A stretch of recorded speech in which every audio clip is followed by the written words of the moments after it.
Is Susan Weimer, and welcome to my YouTube channel. Today I have a video from My Sweet Petunia, the company that makes the MISTI, and we'll be making this card using some W+9 design supplies that I've had for a year, or some less than that, but I haven't used yet. So I wanted to use a large background stamp and offset it so I could get some more texture and soften the background a little bit.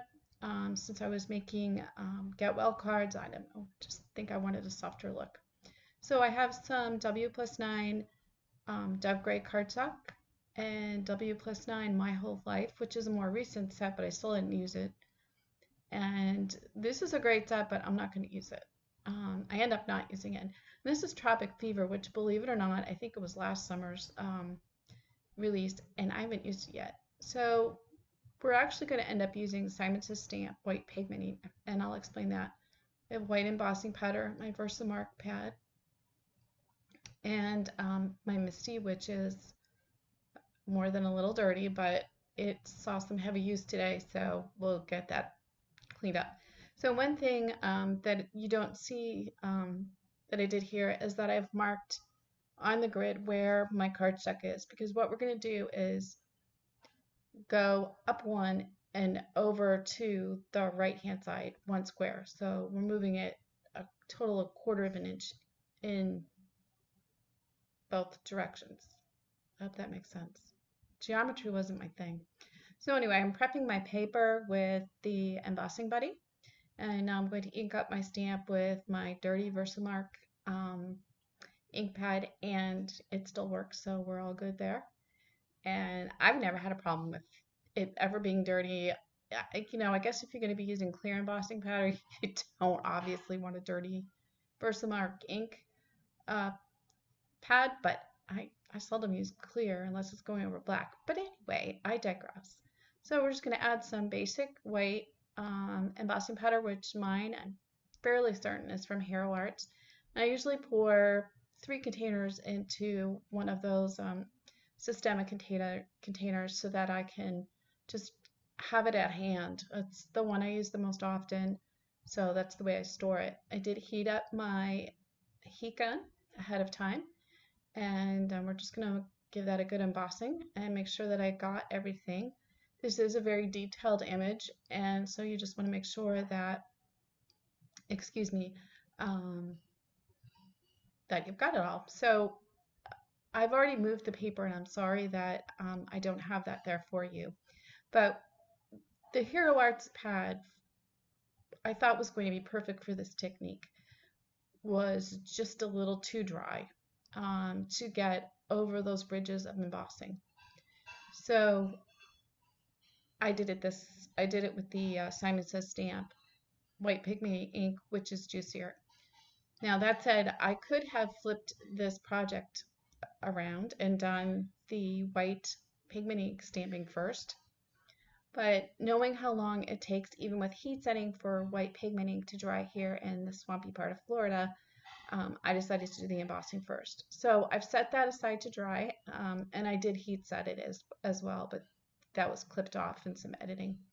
So I've got my flowers, and I'm just lining up something so that I can do some repetitive stamping while I have these flowers out. I stamped them in multiple different colors, so it's not all shown in the video, but that's what I did because I needed to make more encouragement cards, get well cards, and things like that. So I'm going to line up the black outline stamp. Now,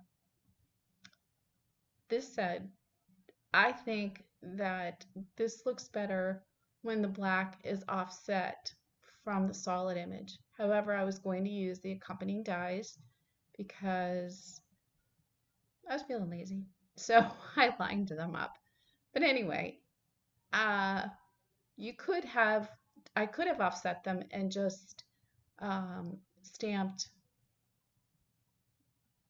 and hand cut them out. But anyway, so I digress.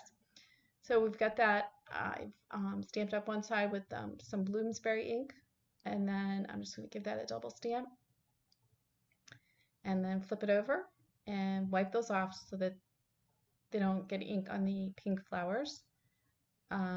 and then I'm just going to stamp in black again. And I repeated this a few more times for some different colors. I'm going to use the 3-leaf stem from Citrus Builders.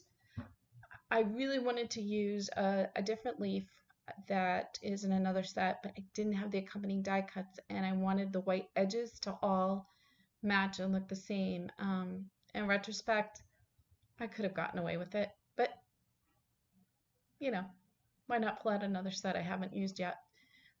So I'd be curious if you leave a comment on this blog. Tell me how many sets you have that you haven't used yet. I can't divulge that information. My husband's just in the other room and he'll hear me and it'll cause him to have a heart attack. But anyway, so here we are. And just like with an emboss resist, there is some ink lying on the surface. So I'm just wiping that off so that when my recipient gets the card, there's not any just left sitting on the embossing. So the sentiment is coming from the Get Well gang.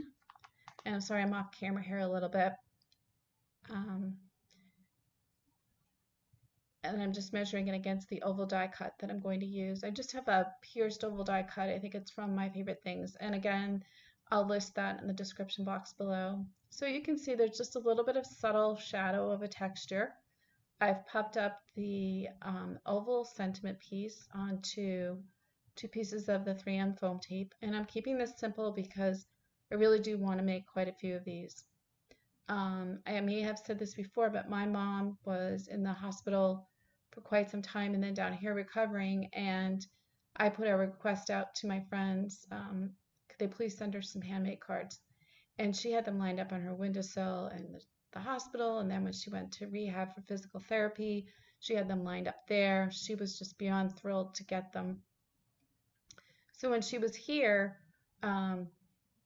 several of her friends got sick, they just had colds or they had birthdays, and I wasn't always able to take her out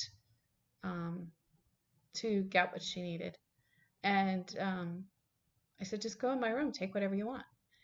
No, I can't take your good cards. I said, Mom, that's what they're for.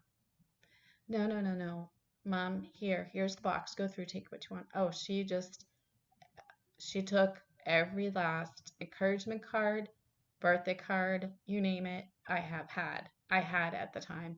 So I'm replenishing, I restocked up on birthday cards, so I'm replenishing my Get Well cards. And I just want to say that don't feel guilty about what you do. Feel good about it.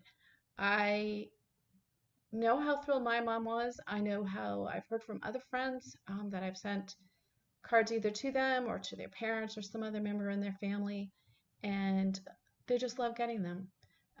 Who doesn't like getting a beautiful card? So keep making your cards and enjoy your hobby at the same time, and try to get some in the mail. And if you have a relative come to visit, let them pick through your stuff. So thank you for being here with me today.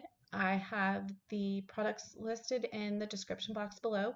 If you like this video, please give it a thumbs up, and I would really love it if you subscribe to my channel. And thank you for being here, and enjoy a warm, sunny day tomorrow. No rain, right? Bye.